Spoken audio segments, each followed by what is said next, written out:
Hi guys, this is Patsy Githinji and it is yet another amazing episode of That's How Patsy Sees It. Someone reminded me that I need to actually start giving disclaimers in my videos, and so you are kindly advised that this video may contain explicit language and viewer discretion is kindly advised.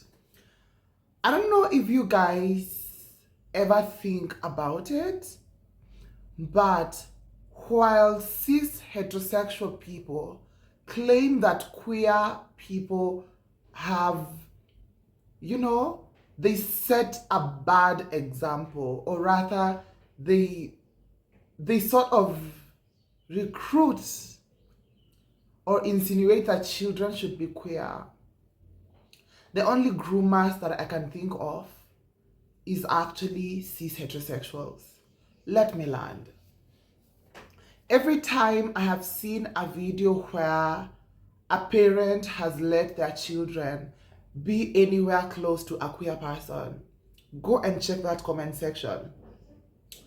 Most comments will be, oh, atafunza mtoto wako, atafanya nini mtoto wako, atafanya...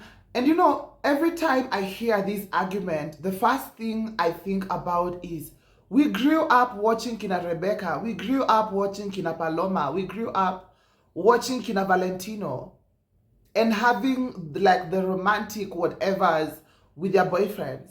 That didn't make us cis heterosexual. We grew up around parents that were cis heterosexuals. That did not make us cis heterosexuals. And it's very weird that it was still cis heterosexuals that would find the need while in high school to bring these strange looking and strange speaking men to literally tell boys about what it takes to be a man. And I'm just like, kindly look at me in the eyes and tell me that that is not grooming. I remember just sitting in like those particular sessions and thinking, Big Sir, are you mad? Because I was just like, how is this necessary? If there is anything I need right now is for you to tell us about how we are going to get A's in geography, history, and chemistry. But instead of that, these people are busy being obsessed about how to make children to become cis heterosexuals. Can you imagine me looking at my daughter right now? She is 6 months. And the only thing I'm thinking about, instead of thinking about how I am going to buy her an apartment or about how I am going to pay for her school fees in the university of her choice, I am busy thinking about the people she will be in bed with. Yes, let me put it that way, because that is how your creeps actually look like to me. And this is the next thing I want to say. Self-stigma has been a part of me for like such a long time. I'm very aware of my context. I'm very aware about how dumb people can be when it comes to reasoning. And that is why there are decisions I have made. And while these decisions may look weird, they are very intentional. Because I don't want to provide a space, I don't want to give any chance to be misconstrued. I don't want to give any chance for people to start misinterpreting what I am doing. The first thing I did, for those that know me, they know I am a film and theater arts enthusiast. But while I am actually a professional when it comes to that, I don't train kids. I stopped doing it. I stopped doing it completely, whether it's high school students, whether it's primary school students, whether it's boys, whether it's girls, I don't want. Let my daughter and my nephews benefit from that, like watoto wa strangers, I don't want. Because cis heterosexuals think their children are the prize, na sisi si watoto wa watu, I was just like, you know what? This is actually of value I am offering. Let me keep my value. Let me keep my value to myself. The next thing is career path. I was talking about it the other day during an interview, the interview I did with Radio Jambo. And I was telling Masawe, I was actually trained to practice in media. But at the end of the day, within the first year, I noticed the dynamics even within the campus. I noticed the dynamics that were there, even among the lecturers, the students, and I realized this space is going to frustrate me so much. Why? Because it is cis heterosexual dominated, and everyone is literally tying value to how much you can behave in a cis heterosexual manner, whatever that looks like. And I figured out, you know what? I'm going to pursue broadcast journalism. I'm going to pursue film and video program production. I'm going to pursue maybe a diploma in journalism. And at the end of the day, I will never find a space. And if you are to be honest, one-on-one, nitu mimi niko hapa, no one else is listening, you guys know I am right. And yes, that was the best decision of my life, because at the end of the day, I have not encountered myself going to a space and being told, no, you are not masculine enough. The next one is theater. I stopped auditioning. I stopped auditioning for any role that is tied to cis heterosexuality. Why? I tried it. Here nayo nilienda and the rejection was there. So I remember when I left high school immediately, I started going like to Google to like the theater crews that having productions and that were having auditions, and then I started sending out my portfolio. And I remember I was very particular that I do female roles very well. That is just information, extra information I was putting out there. And then I remember one person telling me, and I will not say who it is, he was just like, hiyo mambo ya act roles za madem tuliacha high school. And I feel like because that time, that is why they say, I feel like that is why they say young people are impressionable, because I actually took his word for it. And guess what? From then henceforth, I was trying to audition for male roles. Did it work? Of course not. Even in roles where I felt like I actually devoured that particular audition, even in roles where everyone was saying about how good I was, there was always a concern about me not being able to deliver the level of masculinity they needed. And that used to piss me the fuck off. And I would go for audition, I would go for the other, I would go for singing roles because, you know, I figured out that could have been easier. Until I realized, you know what? The issue is me, is not me. The issue might actually be the context I am existing within. That I am pushing these boundaries, I am pushing these hurdles that have been there for so long, they have been worked on for so long, and they are literally immobile. They are not going anywhere.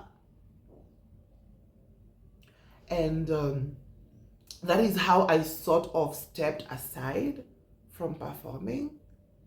But within no time, I actually figured out I can still perform. How?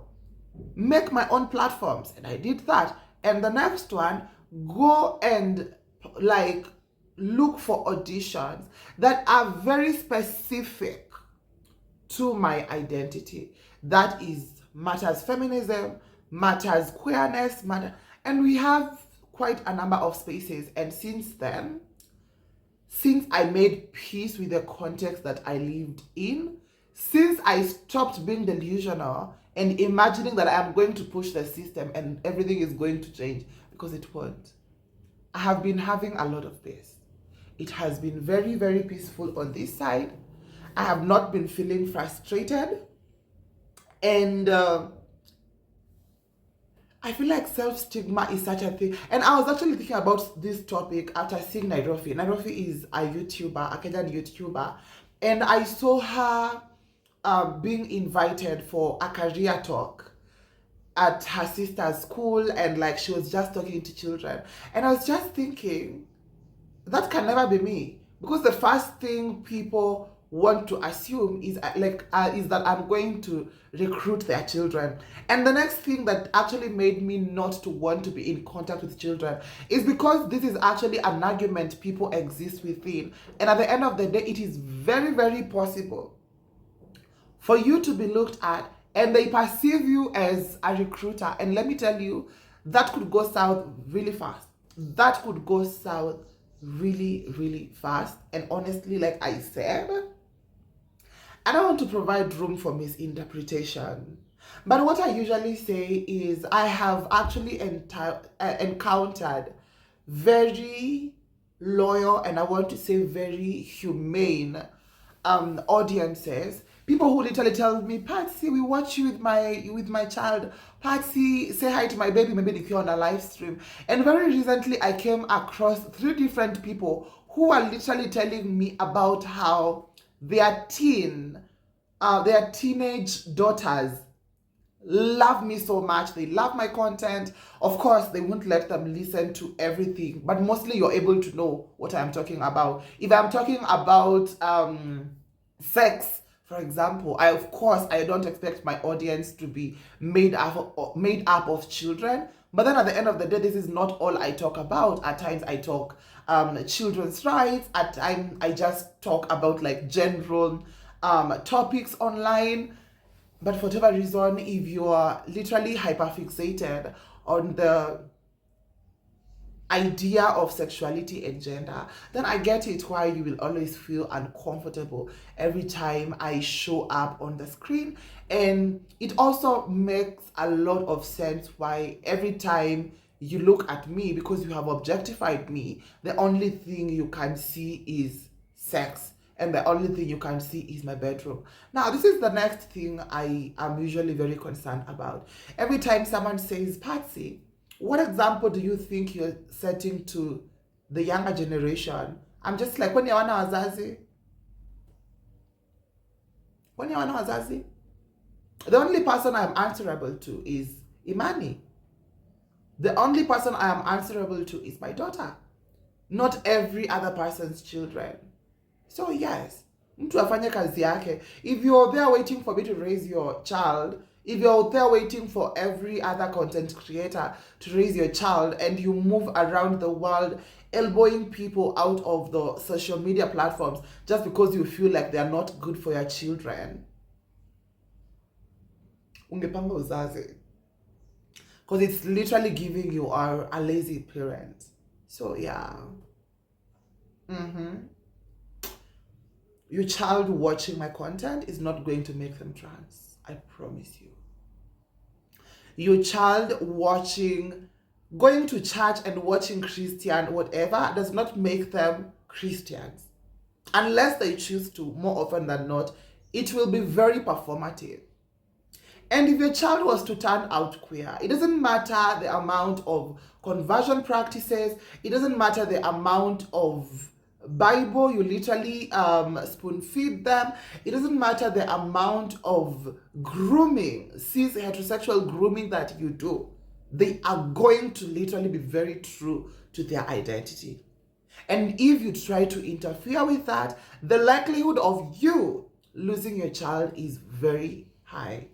Can you let children just be? Let children be children. Let children play. Let children go to school and learn. Let children focus on real life issues and issues that are of national and international urgency. Things like, how will they be paying their bills? What do their career trajectories look like? How safe are they in terms of their mental health state? How are they doing when it comes to maneuvering life and learning the art of survival? Such things. Honestly, instead of talking to your children about how to become cis heterosexuals, you can talk to them about being sober people and people that are not swayed by other people's decisions and people that don't let other people's opinions literally dictate the direction they take when it comes to decision making. That is what I would do instead of hating on queers. And that's how Patsy sees it.